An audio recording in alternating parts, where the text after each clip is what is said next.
Hi everyone, this is Jim. Welcome to this video postmortem. This is a game I played at my chess club last night. And let's see, this is round 2 of our club championship tournament, which is an annual event that is a big open tournament with all the players in the club participating. In the first round I won, so I was in the top score group. In the second round I was playing on board 5 against a higher rated opponent. And the pairings were posted ahead of time, which doesn't always happen in this club, but they were posted this time. And so I was able to look up a little bit about my opponent. And so he's someone that I had played before, actually 7 times. So we've met, and I know a little bit about his playing style. And so I was able to come up with the strategy ahead of time. So I thought I would talk a little bit about that. My opponent always plays c4. He's an English player when he has the white pieces. And when I have the white pieces and play against him, I've tried different things. When I play e4, he plays c5, the Sicilian, which in a way, if you think about it, is kind of a reverse English. And I've also tried playing e4 against him, just to see what he does against the English. But he seemed pretty comfortable playing that. He has a system against the English as well. And I played d4 against him, and he plays the Nimzo-Indian. Or he had played that one time I tried it. And so I decided I would play d4. It's an opening that will get him away from those familiar structures that he would get with the English or with the Sicilian. And so I looked at the particular line we played, and it went like this. And we followed the same line, c4, e6. He went for the Nimzo-Indian again, knight c3, bishop b4, e3. I always play the Rubinstein variation when I'm facing a higher rated player. It's just the variation of the Nimzo-Indian that I'm most familiar with. So that's the main reason. It's a very solid one. The top choice these days amongst professionals is queen c2, which is also a very good way to play. Just because of my own comfort level, I'm going to play an opening I'm familiar with, especially when I'm facing a higher rated player. And he plays this move b6 here. So b6 is not the most popular choice. It was a little bit of a surprise the first time I saw it. The top choices are castles and c5. But b6 is the third choice. It's in the opening book. And when I played him last time, I played f3. And got an okay game, but this is not the most popular book in the move. Popular move in the book. It has some advantages. It blunts the bishop, which he's going to place on b7, and it builds up. Has the idea of building up later with the e4 and d5. But it's a bit of a slow plan, and the pawn on f3 is in the way of the natural development of the knight. So I noticed, since I had a chance to look this up, that it was still an okay move to play bishop d3 here, allow bishop b7 and knight f3. And then this position I was always a little bit afraid of, because black could just castle, but there's a more aggressive move here, which is knight e4. The knight now supported by the bishop, and the fact that this knight is pinned is just going to try and win a pawn here. Knight takes, pawn takes, bishop takes, check. Actually wins more than a pawn. It wins the rook in the corner. So it comes with the threat. I thought he might play this. And it's funny that I noticed the book move here, the most popular move, is castles. So I thought, well, this is curious. Can't he win a pawn here? So I checked it out. He can take here. Say he takes with the bishop. Well, actually, let's do the knight case first, because that's a little bit simpler. If he takes with the knight, you take with the pawn, he takes with the bishop, you move your rook out of the way, and he's just won a pawn. And basically, you have to play for compensation here. But you can play a move like bishop a5 to try and stop him from castling. It's black's move here. I'm sorry, black first develops. And you can play a move like bishop a3, that's what I meant to say, to stop him from castling. And then if he plays like knight e7, you can develop your queen with a tempo on the bishop. or just push on with c5. This is an interesting point, that the rook on b1 is hitting the is threatening the unprotected bishop on b7, so he can't just take your pawn. So anyway, there's ideas here, and there's apparently compensation for the pawn. The Chess Engine and the opening book both rate this as good for white. So that's one idea. And the other idea is if he takes with the bishop, this is even crazier. Bishop takes, and this is the second choice in the opening book. You can take, he takes with the knight, and then you play queen c2. And his knight is trapped. Look at all these squares. That's covered by the pawn, that's covered by the queen, that's covered by the rook, that's covered by the queen and the bishop, that's covered by the bishop and the queen as a battery, and that's covered by the pawn. So the knight is trapped. But black has a move. He can take here, and this apparently is an opening line, and then queen g5 check, king here, and queen h5. Whoops. Queen h5. And now, if you take the knight, seems like you can just grab it here, but white and black has a perpetual check. So there's a drawing line here where black can force a perpetual check. And the line goes on. White can avoid the perpetual by playing rook g1, but it's complicated. So anyway, we reach this position. My opponent actually played knight e5, as I thought he might.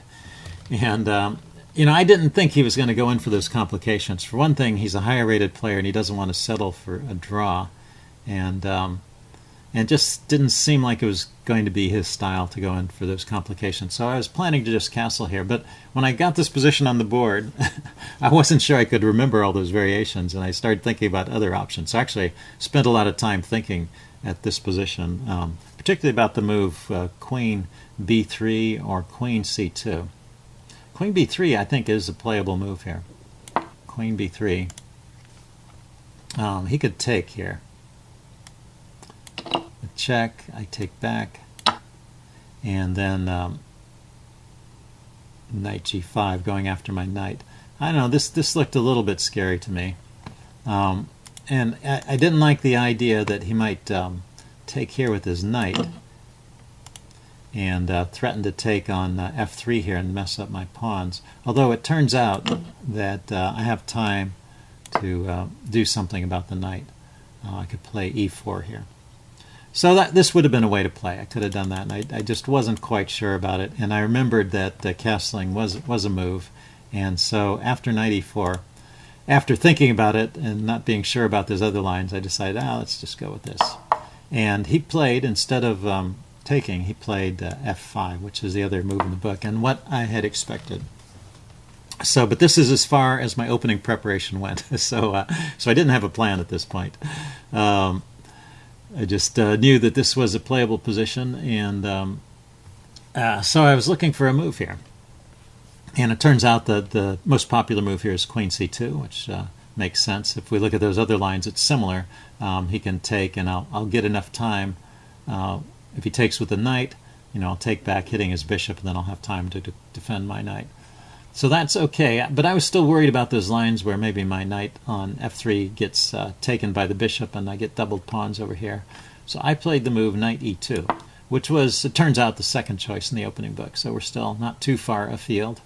And he castled.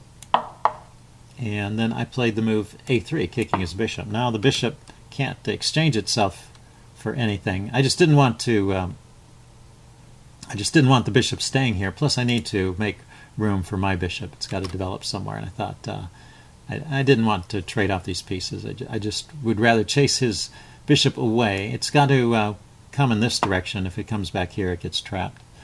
And so we're out of the opening book at this point. I play b4, and with the idea of playing my bishop to b7 and getting on this diagonal. I thought this might be good. I thought he might try bishop f3 here, but he had a different idea. He played d6, and what he's thinking about is, how is he going to develop this knight over here? So knight d7 is going to be the obvious follow-up. I play bishop b2, and he plays knight d7. So right here is a point where you might want to stop and think, because knight d7 is a mistake. And there's a good move for white here. There's one best move. It's not like it's immediately winning with some huge tactic or something, but there's one move that's clearly best. So if you want to test your ability, and over the board game, you would have a few minutes to find something like this. In a critical position, you could spend 5 to 10 minutes easily on a single position. So if you want to pause the video and think about this for a while, see if you can find the best move for white here. Because if you find this move, it'll change the whole course of the game, and really, so it's really a critical turning point. Okay, I'm giving the answer away now. I played this move. I played knight f4. And it's got a simple idea. This pawn here is undefended, the pawn on d6. And if I take it, I'm also forking the queen and the rook. And what's unfortunate about the move knight d7 is there's no easy way to defend this pawn anymore. Before he had played knight d7, this pawn could have been attacked, but he could defend with queen d7, queen c8, bishop c8, any number of moves. Well, 3 moves anyway, could defend this. But here, after knight d7, knight f4, how can he defend that pawn? So this move caught him by surprise, and he really had to stop and think. And really, there's only one move. I guess he was more spending his thinking time worrying about the consequences after the move. But he really needs to defend the pawn, and the only move that does it is rook f6. So he eventually played that somewhat reluctantly, though, because this is not such a great position for black anymore. Now, white has a number of interesting choices. And this was a hard point. I now had to think a lot, because there are several good moves to choose from, and it's hard to say what's best. And even now, with the help of a chess engine, it turns out that these moves, a lot of these moves are okay. One thing I noticed was that this square is no longer protected by the queen and the bishop, so it's possible for a knight to drop into that square, except for his knight is guarding it. So one idea I had was to take here. I didn't play this, and he's going to take back with the knight, with the pawn or the bishop, and then go knight g5, just hitting these 2 pawns. And I think this wins material. He needs to defend here if he plays knight f8. I'm not winning a pawn here. I can play d5 here, hitting his rook. Rook takes f4. So he gives up the exchange at this point. So this would have been a way to play with advantage. So that was one choice I had. And then the other choice I had, which was the move I had originally intended to play when I first spotted this knight f5 move, is just d5.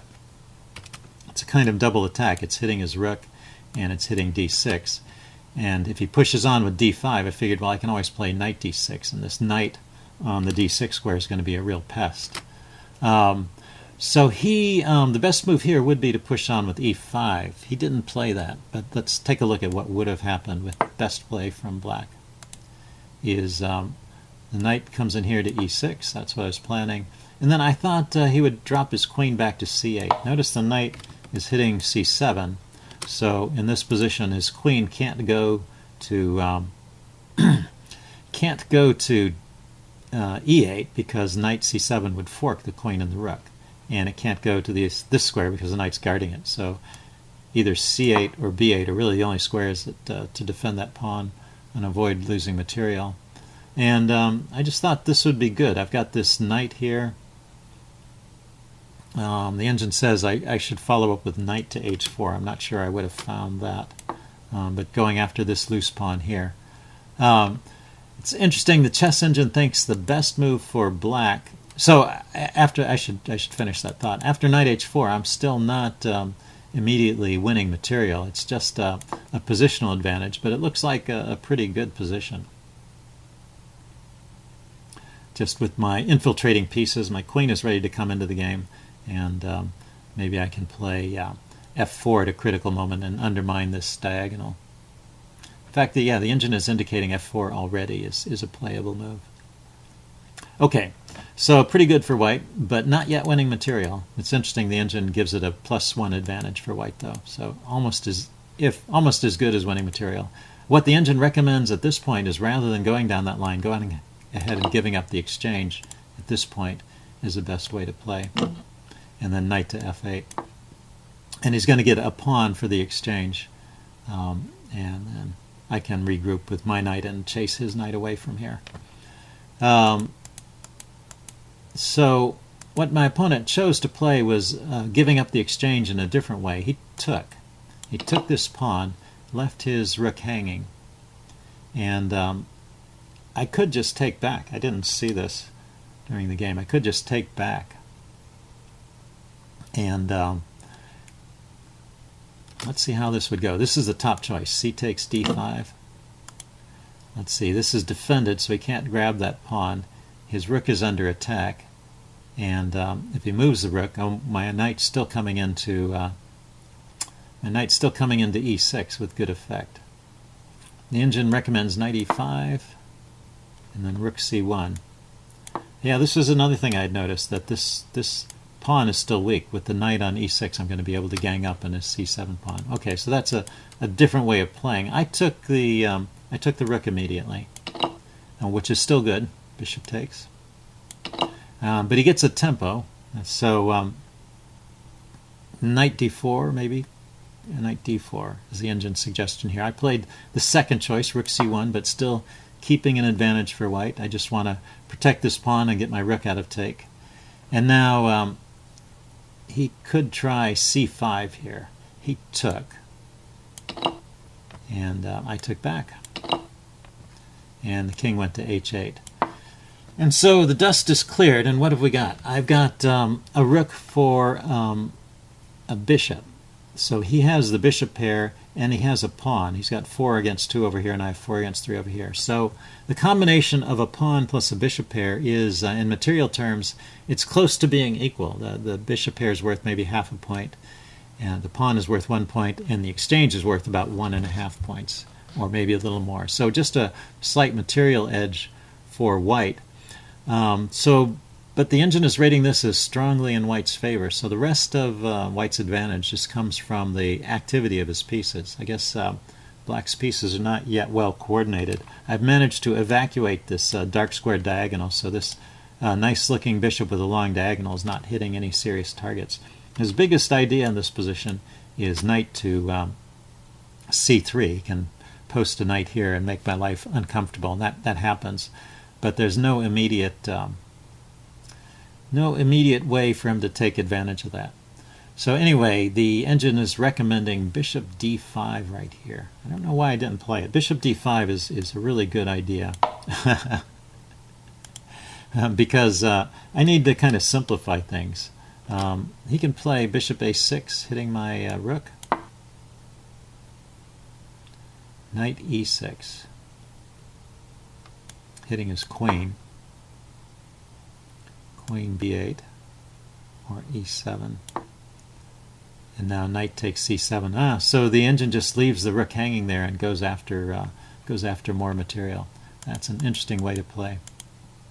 Yeah, I rejected that because I didn't like the idea he was getting the exchange back over here. If I play bishop d5, bishop a d6, and I just move my rook. Now this is still good for me. I still have this threat, but he has knight c3. Okay, so I didn't find the strongest move here. It's funny, I was considering that and I ruled it out for some reason. I played the move knight to e6 right away. Maybe I felt it was a little more immediate, hitting the queen and forcing him to decide. And he chose, he could just go back here to c8 and defend the pawn. And that's probably the best move, but it's a very passive position, so it's leaving me in control. Now I can play, after that I could play bishop d5 and go after this pawn on c7. So instead he went with queen e7, trying to keep his pieces actively posted. And for a second here I thought I had screwed up. I was thinking, oh my, if I can't take the c pawn, because of his piece activity here, then I just have to retreat, and where'd my advantage go? But after a while I looked at it and said, no, I can take that pawn. He can get his rook over here, rook to c8. I was expecting that immediately. But I can retreat. If he plays rook c8, I can retreat. My bishop is still defended. And the knight has squares it can retreat to. It can come to this square, cancel that. It can come to these squares, any of these squares. Although it's a bit dangerous to come here after rook c8. There is a threat here, isn't there? To rook c8, knight d5. Well, knight d5 hits the queen. I think that's what I decided. Yeah, I have a way out by hitting the queen. So if I put my knight somewhere else, he can take the bishop, and then my knight is left hanging. So I have to be careful where I put the knight. But here, there's a threat on the queen, so he doesn't have time to take my bishop. And this comes out to be okay for white, keeping the exchange and getting a pawn. So I thought, okay, I can just play this. And now he plays knight c3. And I was aware of knight c3 as a possibility, and I'd planned to play queen here. And but I saw at this moment that he's got this move bishop to d4, chasing my queen away. So that's pretty annoying. Although bishop d4 is not one of the top choices here. Queen d2. Yeah, okay. The bishop on d4 has blocked the retreat of the knight, so it can't come back and harass my queen again from there. So anyway, I played my queen over to b3 with the idea of taking his knight with my rook and just getting 2 pieces for the rook. And he can play rook c8 here and threaten my knight, which he did. The engine is also suggesting he could play bishop takes f3 immediately, but then I can grab the rook, so I would have two exchanges in exchange for my messed up pawns. So right here is another critical point. There's really only one move that keeps a strong advantage for white here, and it took me a while to find it because I was a little bit disconcerted. My move of queen d3 didn't pan out. I played queen b3 instead, and my plan of playing knight to d5 here is no longer so good because his knight is on this square, so he can play bishop takes, and if I take back, he's got knight e2 check, forking my king and my rook. So that's a bit unfortunate. So I need this bishop to guard this location, and so my immediate escape plan for my knight wasn't working anymore. Now that his knight is on the square c3, so there's just one move here that really keeps a big advantage for white. And if you want to take a second, see if you can find it. Well, again, I spent about 5 minutes looking for this move, but eventually I found it. And I'm going to give the answer away now. I played knight to b5. So what can he do at this point? The check is guarded. If he takes my bishop, the queen comes here and still guards against that check. And I am threatening just to take the knight. So he pulled... So he played an interesting move here. Maybe not the best move, but at this point I think he had decided he was just losing, and he was going in for complications. And it stays complicated for a while. So he played knight e5, and at first I didn't get what this move is about.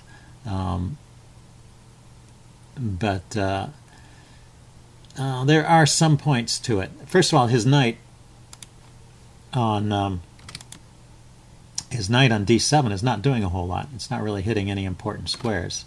So first and foremost, what he's hoping to do is trade off this key defender. And of course, I have to do something about it because he's doubled up on this guy and he's going to open up my king side. So I'm pretty much forced to take. And so I did take. And then he takes back with the bishop. And now I began to see some of his ideas. Look, he's got 2 bishops hitting my king side, and he's got the queen ready to jump in. And so this is, when you're playing against a higher rated player, this is the kind of thing that is always going to happen. And you just have to stay alert all the time to these threats.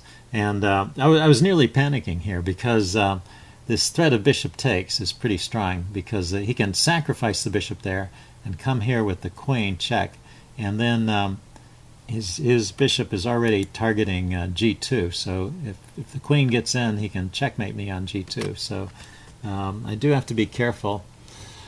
So this is one of those points in the game. It's not about the chess so much as it is about managing your emotional state. So I had to talk to myself a little bit. Calm down, stay focused. You had a good position. It's not going to just disappear.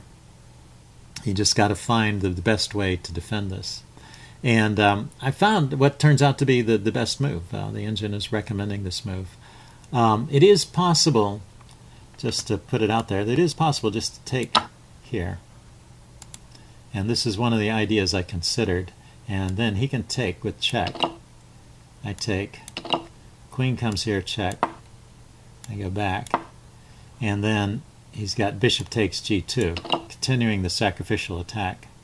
And if I take, it's a draw. He actually has perpetual check at this point. And I really didn't want to draw. But it turns out the move f4 saves the day. So I could have played rook c3, but I didn't see that. I saw these sacrifices and the possibility of a draw, and so I was really looking for something better. And eventually I found it. Maybe if you want to take a second, see if you can find the best defense here. I'll give the answer away. It was the move f4. So it just stops the bishop from sacrificing itself over here, just mechanically. It took a while to play this because now the bishop can retreat, and this pawn is not defended. So if he were to play just bishop back to f6, which is probably the best move here, and I play knight takes c3, then he's got queen takes e3 with a check, and he's hitting my my knight with the queen and the bishop, but I'm defending it with a rook, and I am a whole rook up at this point. So just king to the corner, and it's hard for him to make a good move here. If he pushes to try and kick my bishop out of the way and get more pressure on the knight, I can just move the knight because my queen is protected here, so the knight's not really pinned there. So this is okay for me. But I was before playing f4, I was very concerned about this pawn on e3 that goes with check. So after f4, he did not retreat his bishop, though. He continued in the sacrificial vein, playing bishop takes f4, renewing the threats over here. And okay, so there's two moves in this position, and it turns out, again, I was worried about the queen e3 check, and so I didn't want to take back right away, and so I was looking around for other alternatives, and I found a nice alternative. The chess engine approves of this. If you want to take a second to see if you can guess, e takes f4 is a good move here, but there's one other good move. So there's basically only two moves for white. E takes f4 is one of them, and see if you can find the second one. Okay, eventually I found this move. Rook takes c3, defending the pawn on e3. So I felt this was just a safer alternative. Now he can still sacrifice over here, but I thought it's a little bit easier for me to defend because the second rank is open now, so I can get a piece on the second rank. So for example, if you were to play check here, I take, queen check, king back, and bishop takes here. Yeah, now it's safe just to take this. And there's no perpetual. I can walk away from the checks. Queen g5 check, king f2. There's just by pushing the f-pawn, I've given myself enough squares to escape from the perpetual checks. So I wasn't. That was the other motivation for pushing f4 there. You give the king an extra square in some cases like this. So after rook takes, he played the move bishop to e5. He just retreated, keeping up with some ideas, and I also hitting my rook. So I dropped my rook back to c1, and he played queen h4, and this is threatening checkmate in two. Bishop takes, king here is the only move, and then bishop to g3 is checkmate. So once again, I was close to panicking here. So I had to tell myself to calm down and just focus on the game. And there's a couple moves here. There's only two moves. Once again, we're in a situation where there's only two moves that are winning for white, and other moves lose. So it's a very sharp position now. I did not find the best move. I found the second best move, but well, here, I'll give you the best move. The engine says it's safe to play h3, which I thought about h3, just stop the mate. But how about queen here? I mean, now he's got double threats, right? He's got the mate here, and he's also got the bishop. Don't forget the other bishop is on g2. But this can be defended, according to the chess engine, with bishop to d5. And now the queen comes in with check. The king can just run away. The bishop here, check. The king runs away. So, so it was safe to play h3. I was not sure about that during the game, and I was looking for another move. So, see if you can find the second best move here. I'm going to give the answer away. I played rook f4, giving back some material, but forcing, closing these lines so there's no more threat, and just trying to get to a position that I could win more simply. So he took, and that's the best move. I took, and he took back with the queen. So now he has two pawns, and I have a knight. So my material advantage has diminished somewhat. I mean, a little while ago I was up a whole rook, or a whole rook for some pawns or something like that. But this keeps an edge, and it's still a winning edge. The engine rates this as +2 for white. But things are a bit awkward. And once again, we're in a situation where there's only two moves that preserve a winning edge for white. So let me explain what the threat is here. The rook and the queen are attacking my bishop, and the bishop is sort of pinned because my rook on the back rank is undefended, and at the same time the queen is attacking my rook. So those are the threats. I was also worried about him just pushing a pawn here and attacking this pinned bishop. So see if you can find a way of meeting all these threats. Let's erase these. And the engine, so there's two moves that keep an advantage for white, and all other moves draw or lose. Okay, well, first of all, I'll show you the move I played. Once again, I played the second choice. I never seem to get the top choice of the engine. I played rook e1. And the idea is that if he takes the bishop, queen takes, and rook here, checkmate. So he can't take the bishop. So that's what they call a little combination. Capablanca called them a petit combination. It's important to use these little combinations in your game because they're little tricks that help you wriggle out of difficult positions. It's not just that you're making threats. It's that you can use them to improve your position or get out of trouble. What's really interesting is the engine prefers the move rook d1, which does not threaten the checkmate, and you might think he can take. And this is the line given by the computer. Queen takes, rook takes, and then knight takes d6. I missed this idea. So it's not that the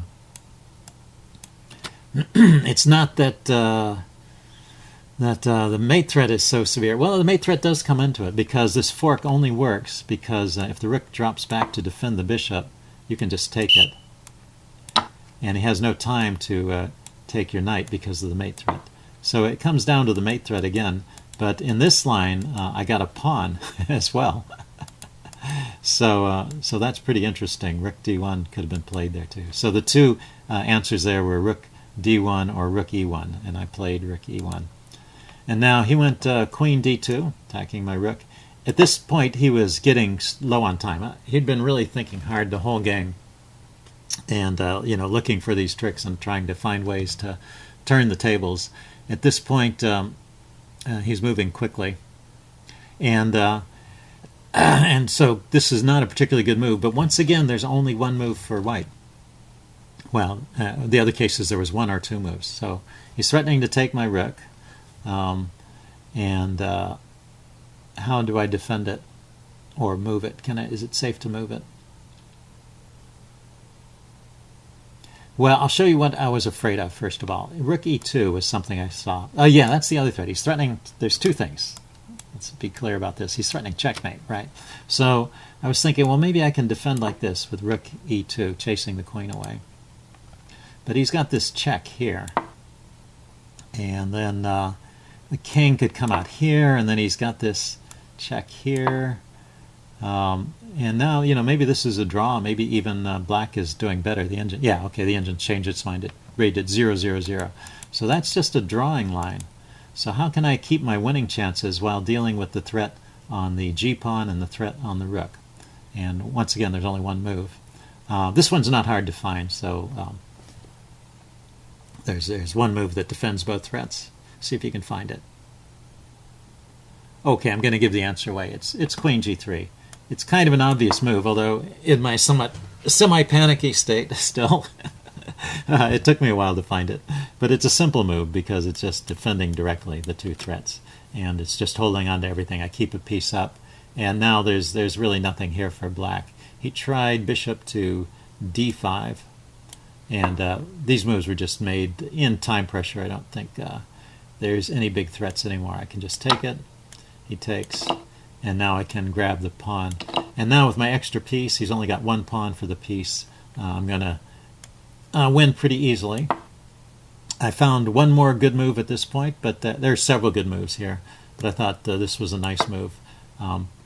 Just defending my knight, which was still a bit uncomfortable here. I was worried he was going to chase it away. And I want to chase his queen to a different square so the knight has some freedom to move. And at the same time, I'm putting pressure on the f-pawn. So the engine gives trading queens is the best move, but that's obviously losing with a knight, with all these pawns and a knight up, and it'll be an easy win. So he dropped back to queen c6, and I took on f5, and then he resigned here. So his clock was near expiring in any case, but a very interesting game, I thought, pretty intense, and with some lessons about how you can play against a higher rated player. So the first point is know your opening well enough to get a comfortable position. So that helped a lot, that I got a position that I thought I was okay with. You have to stay alert and watch for those mistakes. And so the first place where I got an edge in the game was because I noticed his loose pawn on d6. And then through the rest of the game, you have to stay calm. You have to look for those little combinations that get you out of trouble, and stay calm and don't panic. Remember, if you've got a good position, your opponent makes an unexpected move. There may be something wrong with it, but don't react suddenly. Take a deep breath and try and find the best way out of your dilemma. Okay, hope you guys enjoyed that. It was a fun game for me. And if you have any comments, leave them in the section below. I'll see you again soon. Bye.